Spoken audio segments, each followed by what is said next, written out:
Hello, welcome back to the ED show. I'm back after my short little stint off. Um, Today I thought we'd talk about something a bit weird and spooky. Um, it's sort of about the power of the brain, and I was just wanting to show the people at home and Daryl some of the weird things that I've been um, delving into recently. Um, Yeah, I don't know if you want to just crack on, Daryl. I can share my screen and show you what I've been up to, what I've found. Please do. I mean, this is a fascinating subject, and yeah, without further ado, let's get into it. Let's get into it. Right.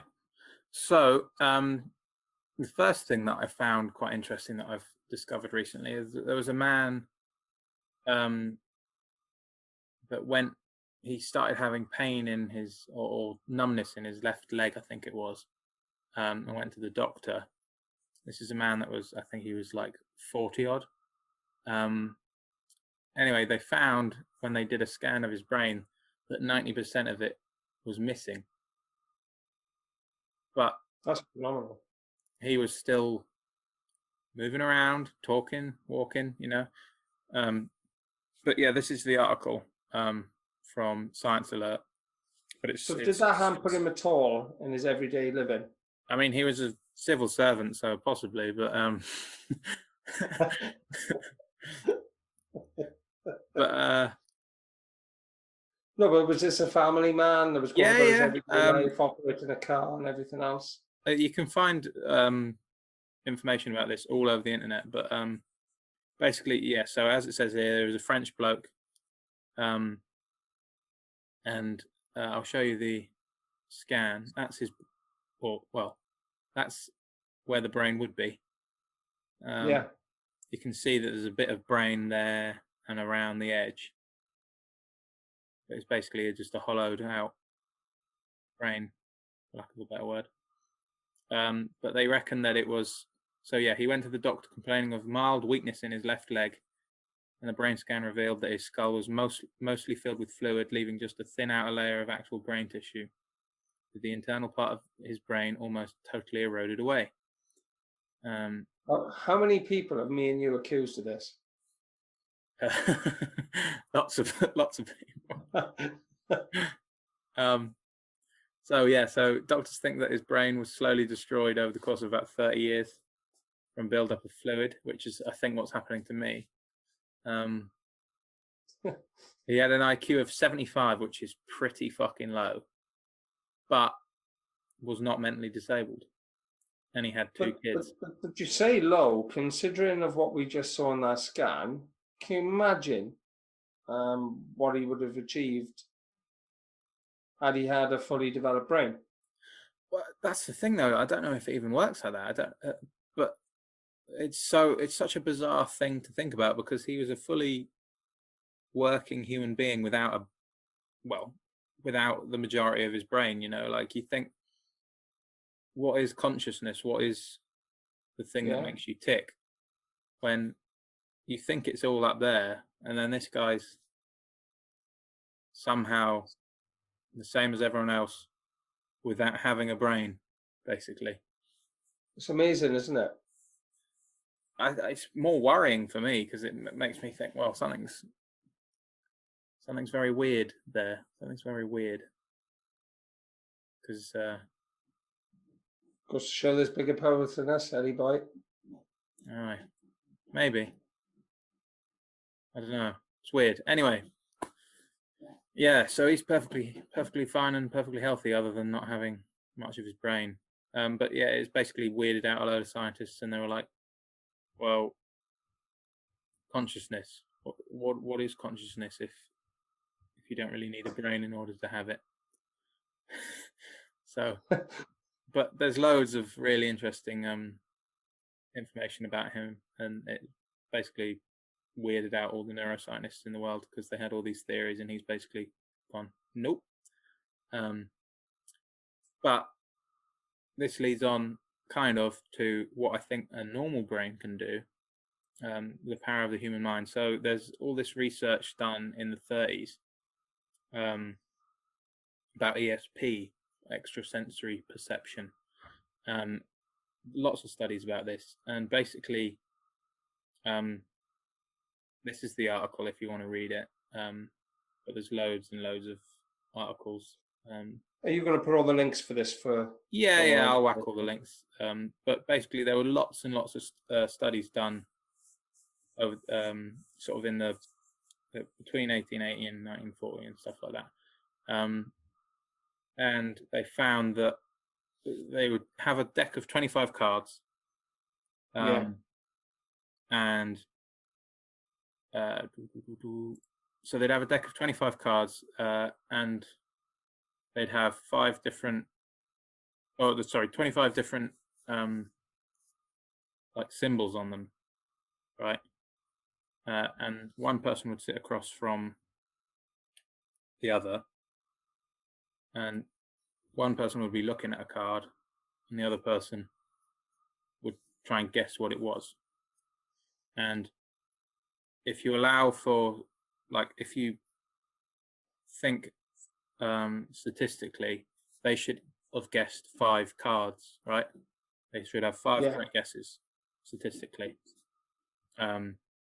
But over the course of, if the mean amount of guessed cards was 10, so it was double what it should have been statistically, which is weird.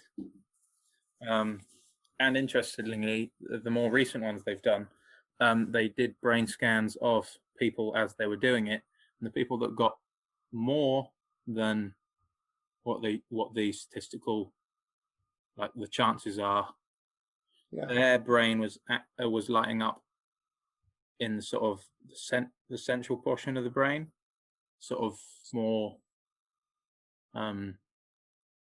animalistic part of the brain, the part that's responsible for empathy. I can't remember what it's called. And then people that were just getting the amount of guesses that were statistically likely, the frontal cortex was lighting up, which is the part of the brain responsible for social interaction. So some people were the monkey brain. Sorry? The monkey brain, the prefrontal cortex, yeah? That's the front lobe, isn't it? Yeah. So the front brain is the social animal part of your brain. And then, so the people that were trying to guess using their social interaction weren't managing anything particularly special. Whereas the people that were guessing using their empathy, some sort of empathic connection, were doing better than they should have been, which is weird. I don't know what your opinion is on that.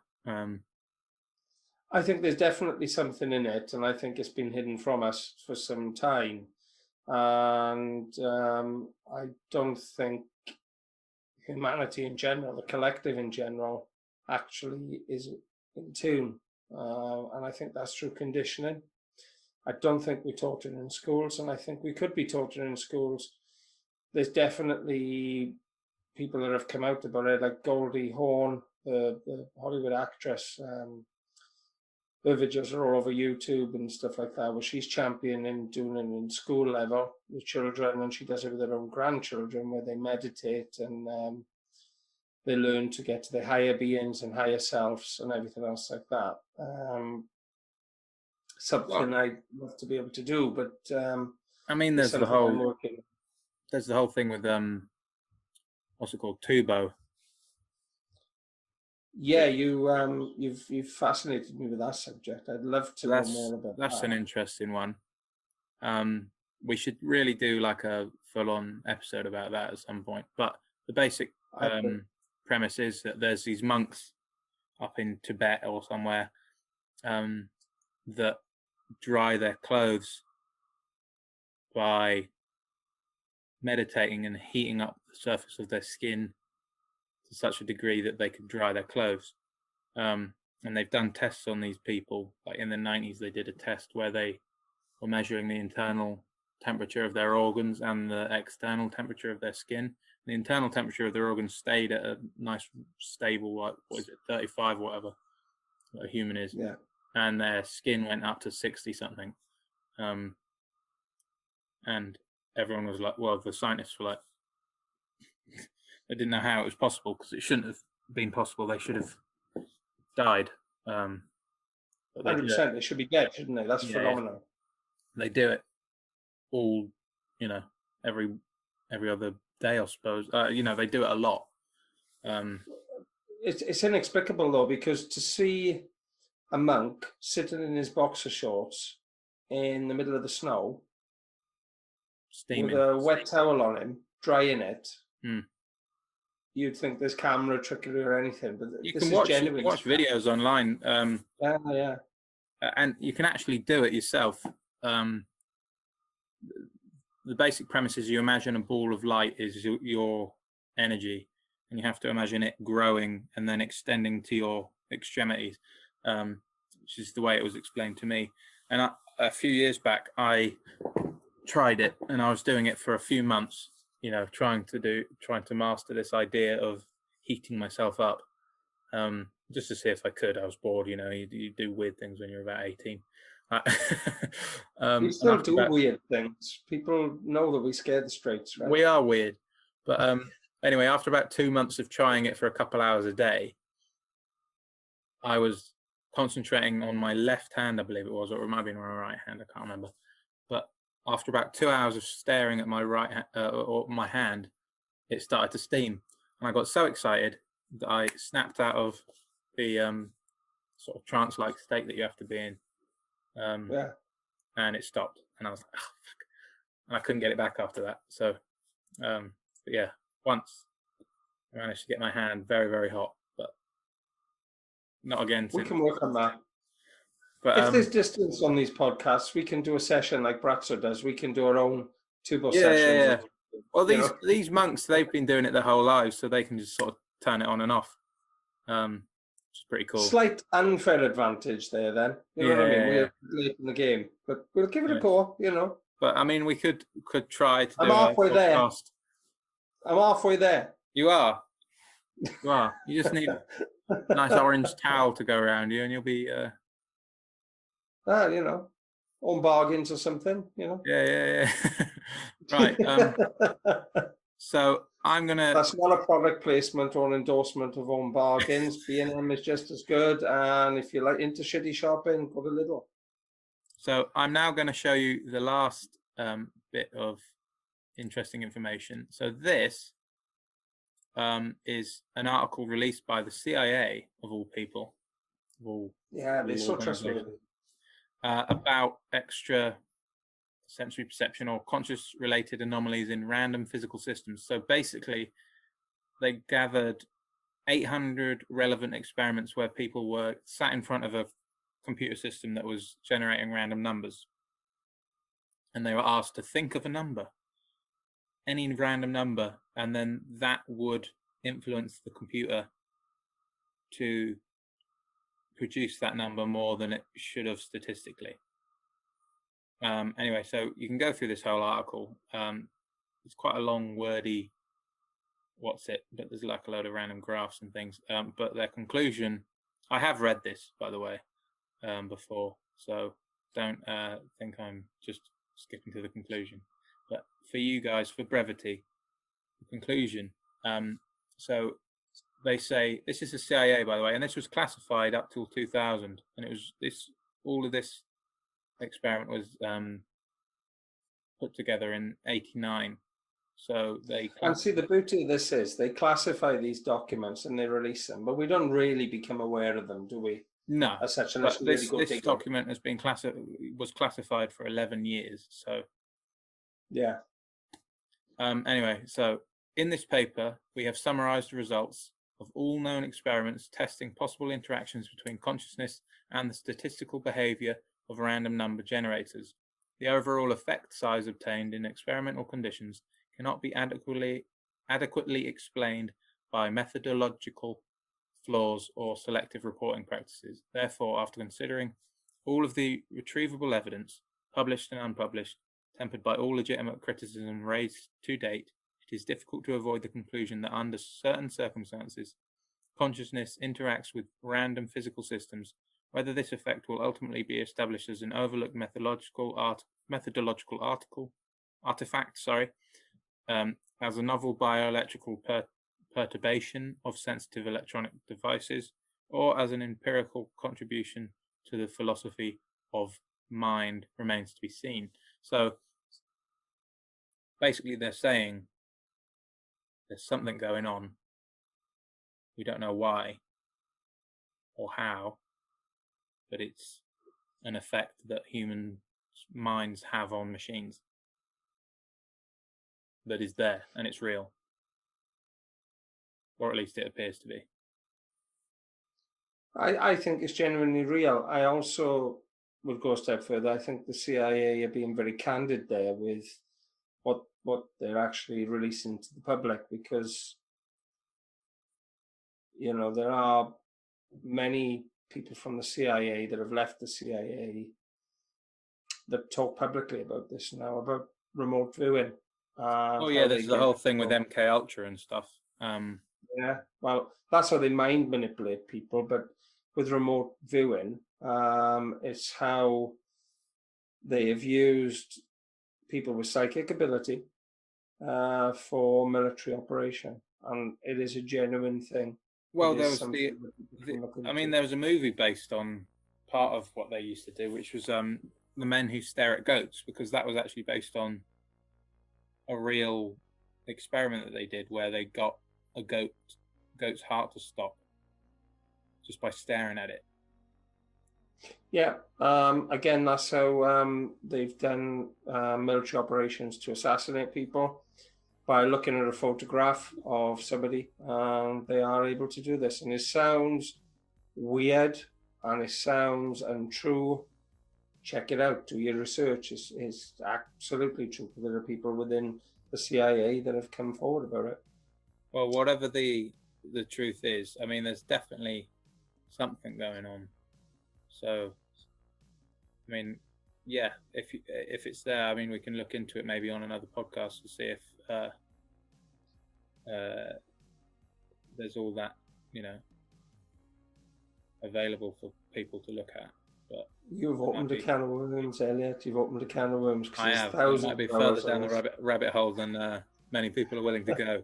But yeah, I think this is showing that there's definitely something going on with the brain. I think so, and I think it's a good introductory for people to go out there and have a look into it, because none of this is really difficult to find, is it?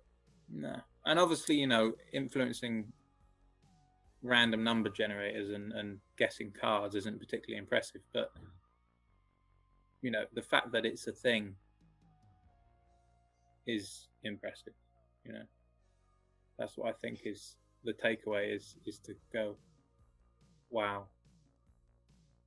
Well, there's some, my personal opinion is that the CIA isn't a great for humanity organization. However, there are. I'm not saying they're a brilliant organization, but they themselves, have admitted that this is a thing.